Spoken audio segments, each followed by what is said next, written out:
My son said. My wife comes first in every situation. I need you to respect that and step back. I just smiled and placed the spare key on the counter. He didn't know that the roof over his head, the electricity powering his gaming console, and the very ground he was standing on were all legally mine. I'm glad you're here with me. Please like this video and listen to my story till the end, and let me know which city you're listening from. That way I can see how far my story has traveled. My name is Catherine, and for the last 12 months, I have allowed my son, Jason, and his new wife, Emily, to live in the guest villa of my estate completely rent-free. This isn't a basement apartment. It is a 3,000 square foot luxury home with its own pool, which I maintain so they can save for their future. I cover the utilities, the landscaping, the high-speed fiber internet, and even the daily housekeeping service. I thought I was giving them a head start. Apparently, I was just giving them the audacity to evict me from my own property. The tension had been building for weeks. Emily had started making subtle complaints. The gardeners were too loud before noon. The housekeeper rearranged her cosmetics incorrectly. My visits to drop off fresh vegetables from the garden were intrusive. Yesterday morning, I walked over to the guest villa with a basket of fresh pastries from the city, a Sunday tradition I've kept for years. I didn't even make it past the foyer. Jason blocked my path, his posture rigid, like a bouncer guarding a club. Emily sat at the marble kitchen island, my kitchen island, sipping coffee, refusing to look at me. Mom, Jason began, his voice tight. We need to establish some hard boundaries. You popping over here unannounced. It's triggering for Emily. She feels monitored. She feels like she can't relax in her own home. Her own home?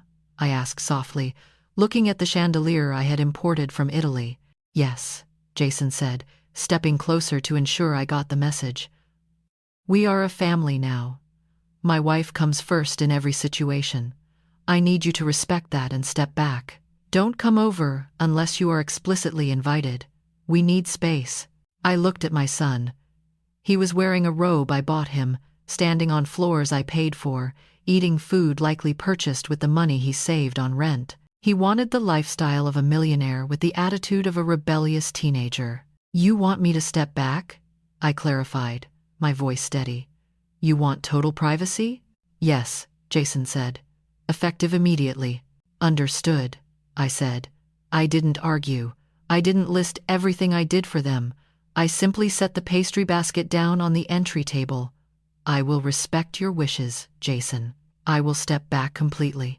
I turned and walked out the door, crossing the manicured lawn back to the main house. They thought they had just set a healthy boundary. They didn't realize they had just cut off their life support. The walk from the guest villa back to my main house is only about 500 yards. A pleasant stroll through a limestone path lined with ancient oak trees and meticulously pruned hydrangeas. Usually, I enjoy this walk. It allows me to survey the grounds, to appreciate the quiet majesty of the estate I have spent 30 years cultivating. But today, every step felt heavy with a cold, hard realization. As I walked, I looked at the landscaping crews working in the distance. I saw the pool maintenance truck parked near the service entrance.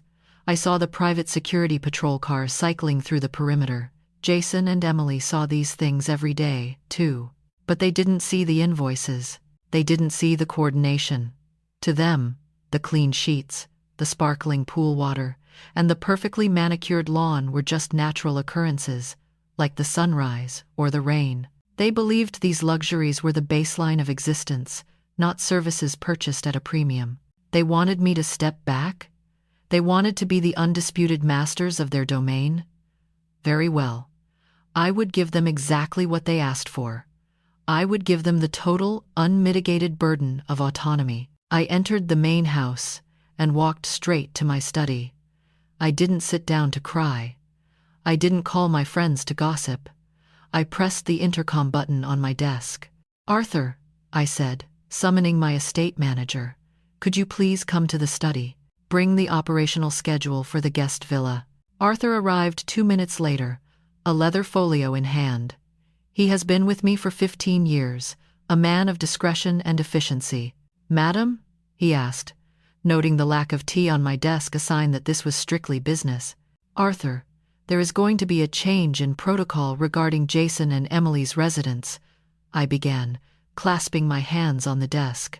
My son has informed me that my presence, and by extension, the presence of the estate's operations, is intrusive to his wife. They have requested total privacy. They want to be left alone. Arthur raised an eyebrow. Alone, madam? Does that include the daily housekeeping service? Especially the housekeeping, I said. Emily finds it monitoring. So, effective immediately, please inform Maria and her team that the guest villa is off limits. No cleaning, no laundry service, no changing of the linens. If they want privacy, let them have the privacy of washing their own sheets. Arthur nodded, making a note. Understood. And the groundskeeping? Cancel it for the villa perimeter, I instructed. Emily complained last week that the leaf blowers were disturbing her morning meditation. I certainly don't want to be the cause of her stress.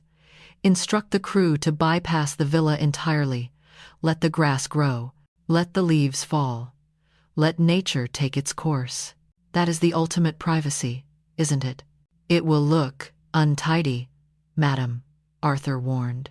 It will look like a home whose owners are responsible for its maintenance, I corrected him. Next item.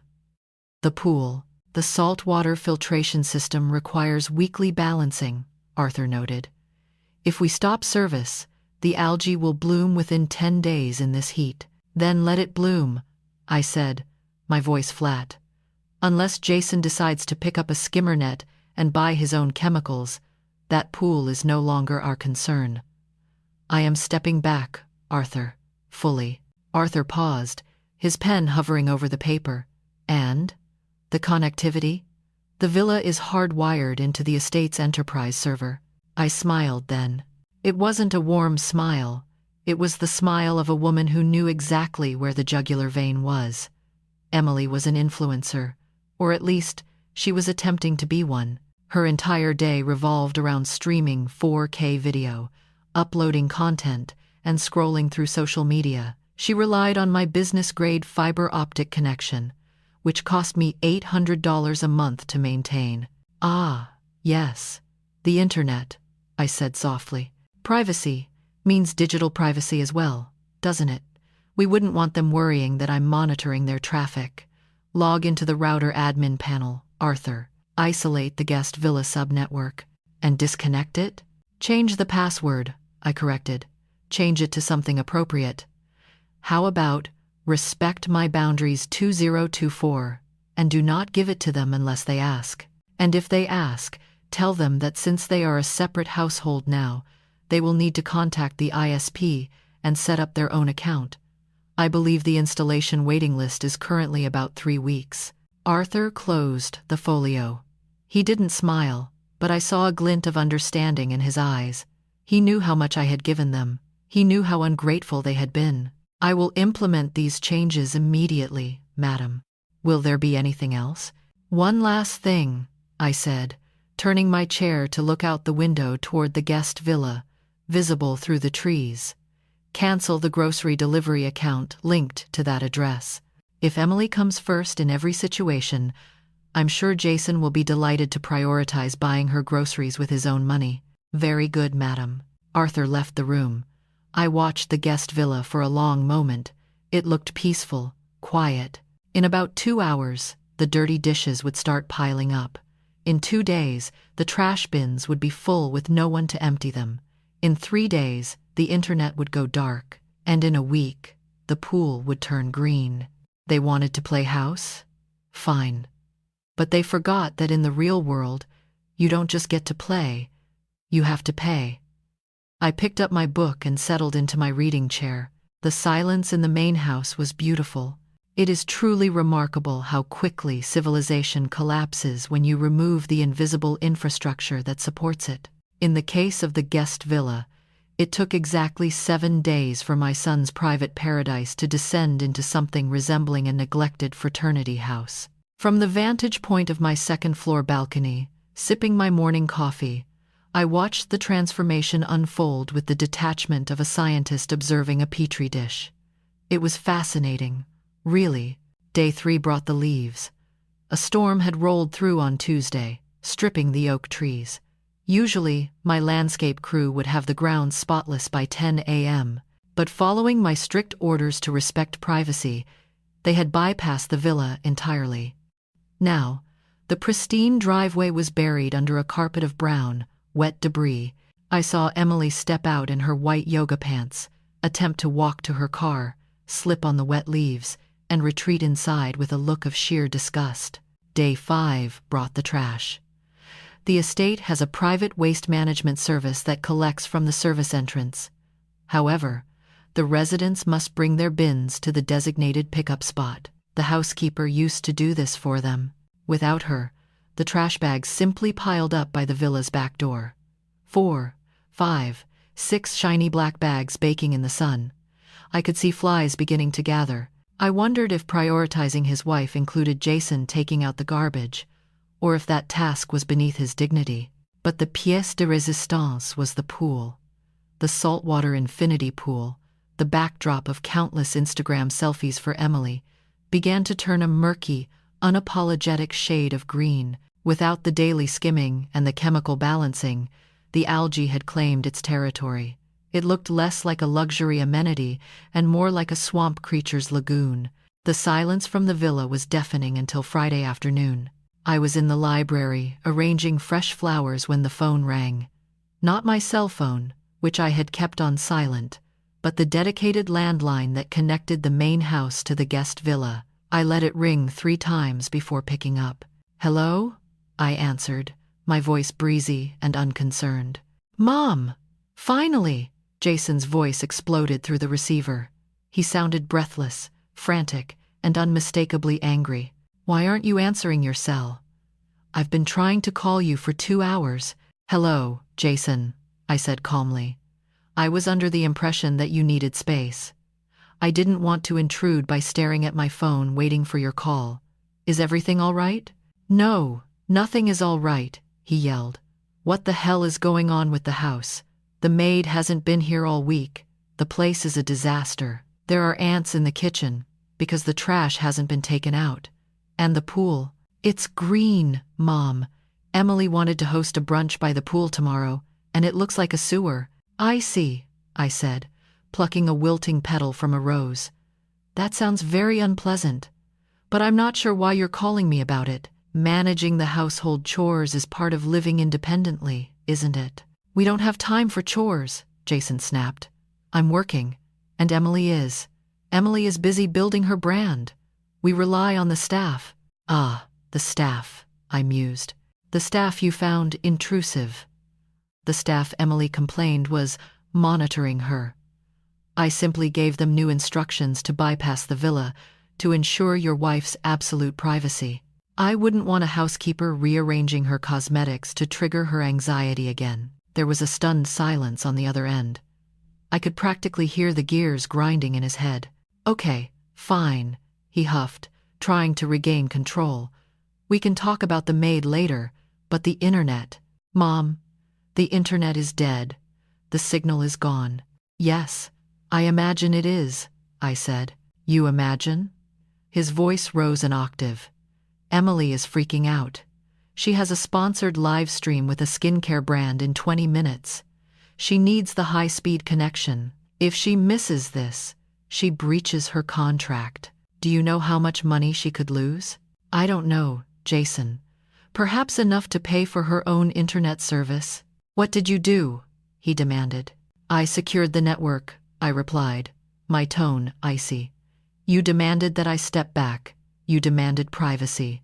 Sharing a Wi-Fi network with the main house is a massive security risk to your privacy. I could technically see your browsing history, your device connections. I didn't want Emily to feel monitored digitally either. So, I removed the guest villa from the enterprise server." "You cut us off?" he gasped. "You cut off the Wi-Fi?"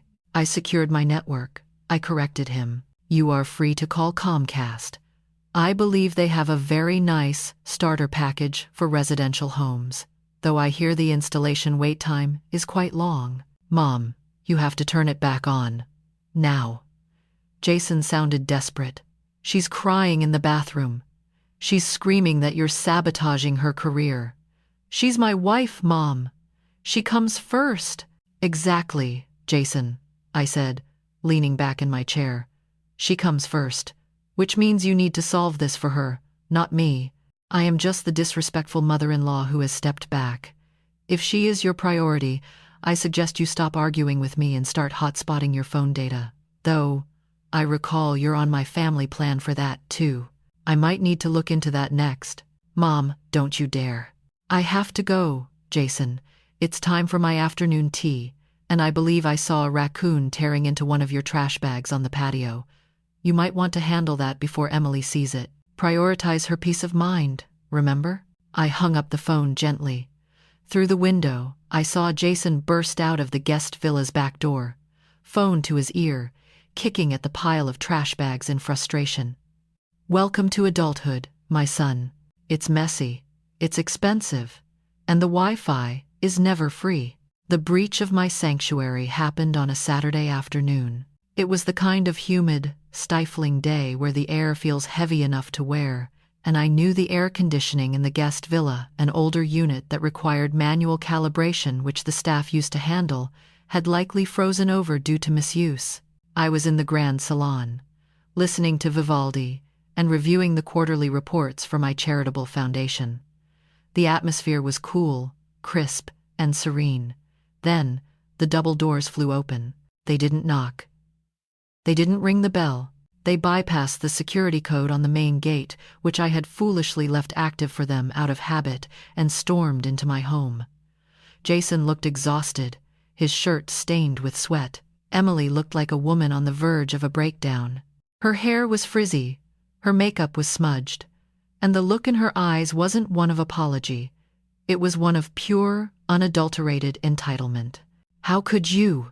Emily screamed before she even reached the rug. She threw her phone onto the sofa.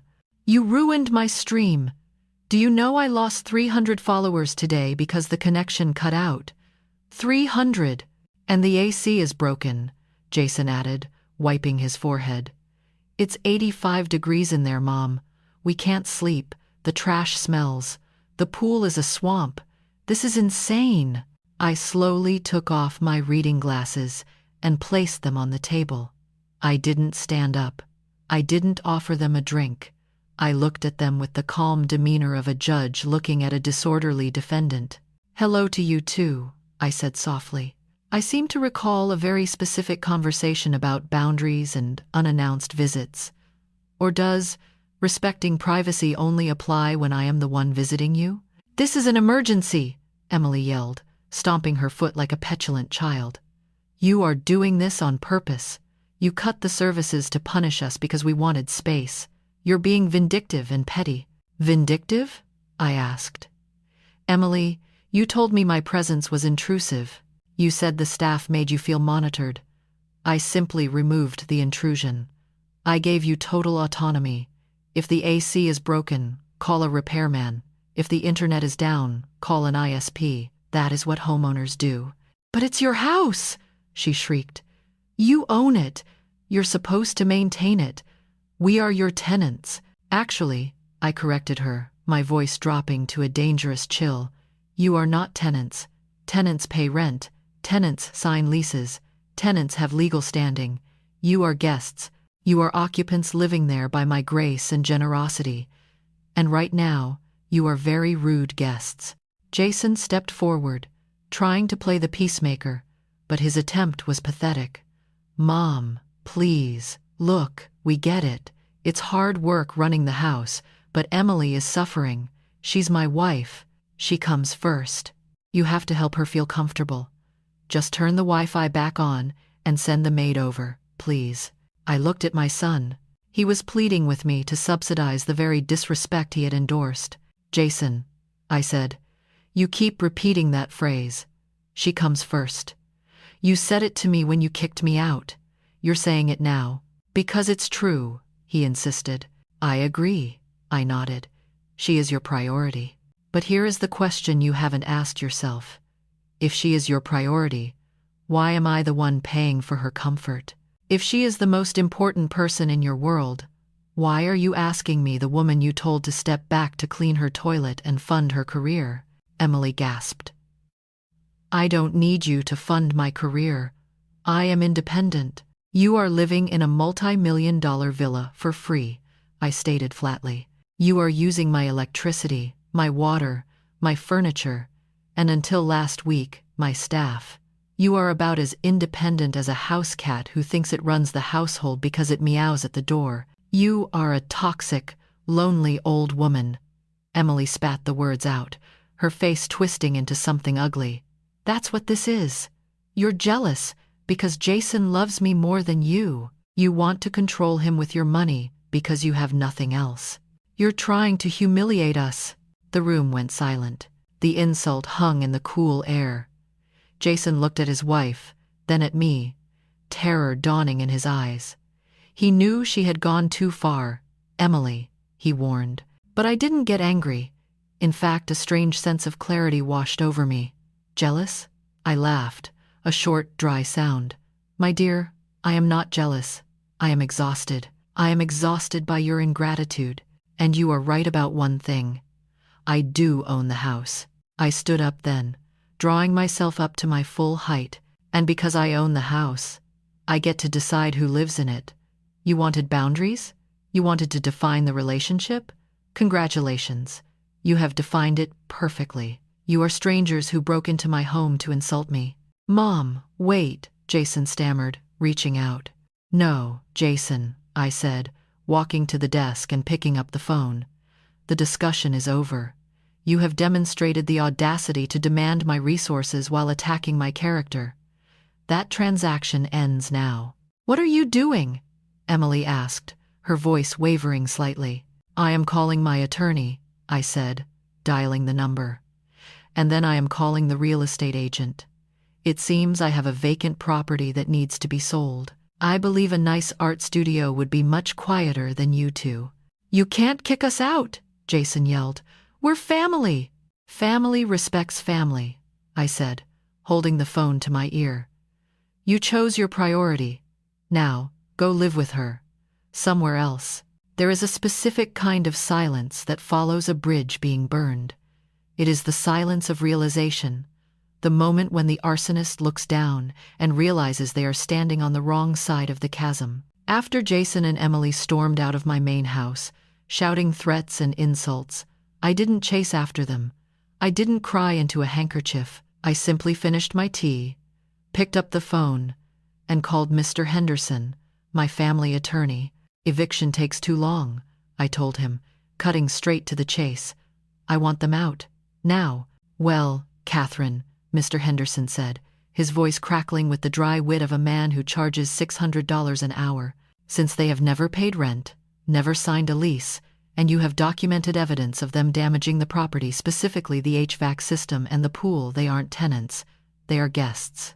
And guests who destroy property are trespassers. I don't want to have my son arrested for trespassing, I said, though the thought was briefly tempting. I want a cleaner break. Then we offer them a choice, Henderson suggested. We serve them a notice to quit based on nuisance and property damage. We give them 72 hours to vacate voluntarily. If they refuse, we file a lawsuit for the $15,000 in damages to the pool and AC unit, and we file for an emergency ejectment order. Draft it, I said. And Henderson, send the process server. I'm done delivering messages personally. The server arrived on Monday morning.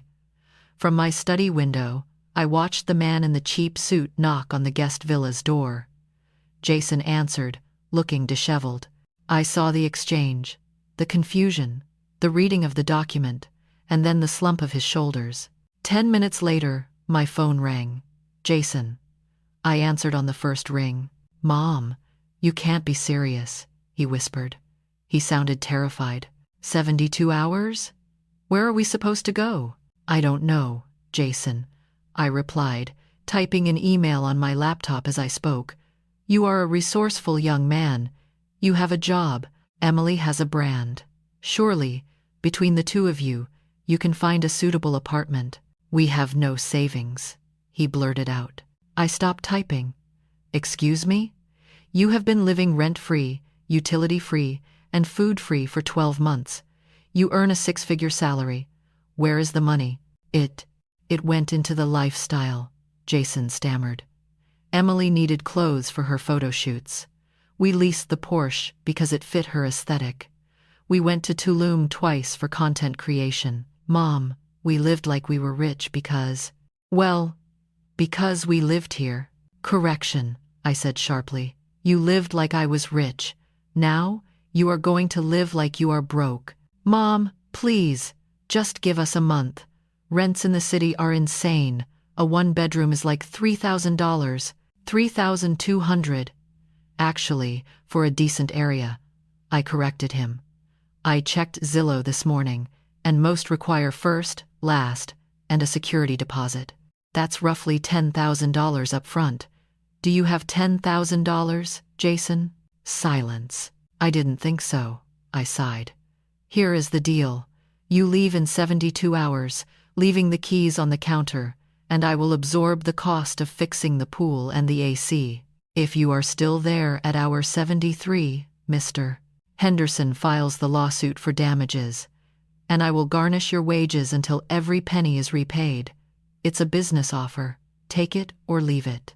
You're heartless, he choked out. I am a landlord protecting her asset, I said.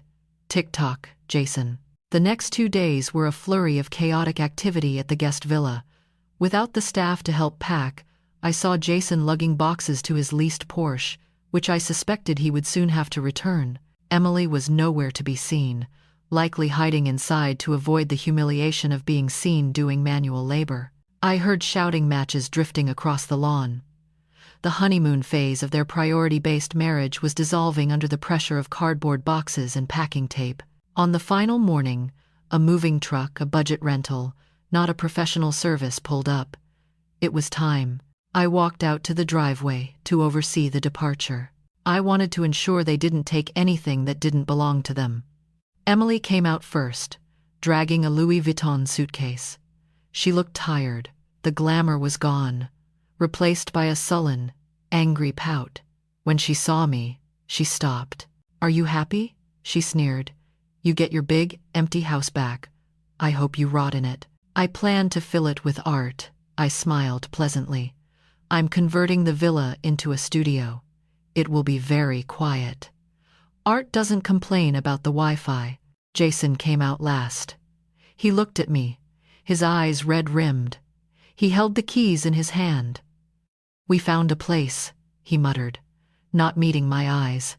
It's a studio apartment, above a laundromat. It's all we could get approved for without a co-signer. It sounds independent, I said. That's what you wanted, isn't it?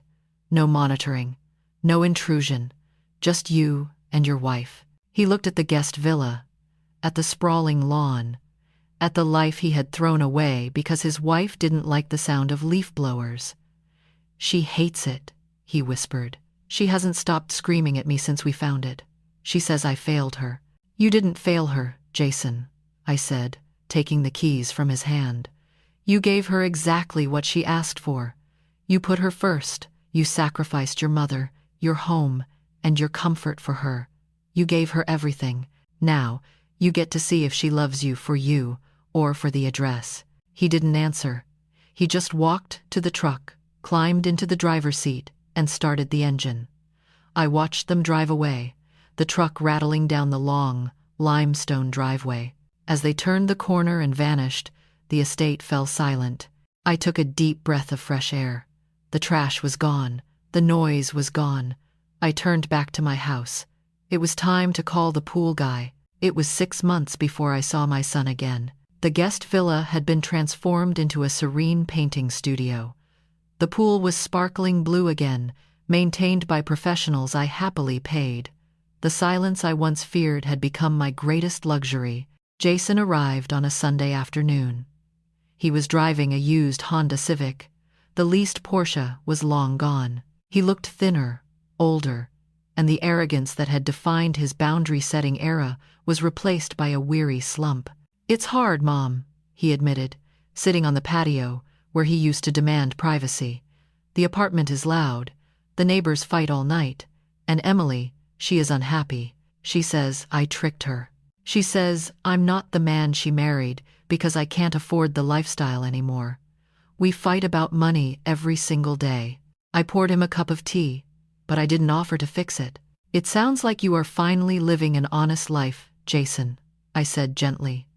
The truth is often uncomfortable. I just wanted to put her first, he whispered, staring into his cup. I wanted to be a good husband. Was that so wrong? Putting your wife first is a noble goal, Jason, I said, leaning forward.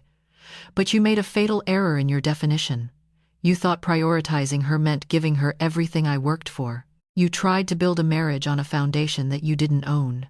I looked him in the eye, delivering the final lesson. True priority isn't demanding your mother step back so your wife can play queen in a borrowed castle. True priority is building your own kingdom, brick by brick, so you can offer her a shelter that no one, not even me, can take away.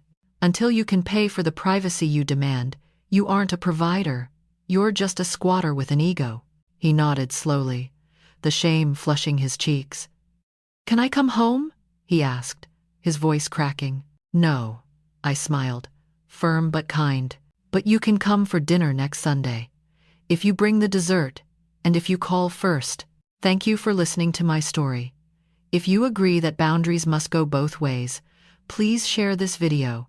And remember, never bite the hand that feeds you, unless you already know how to cook for yourself.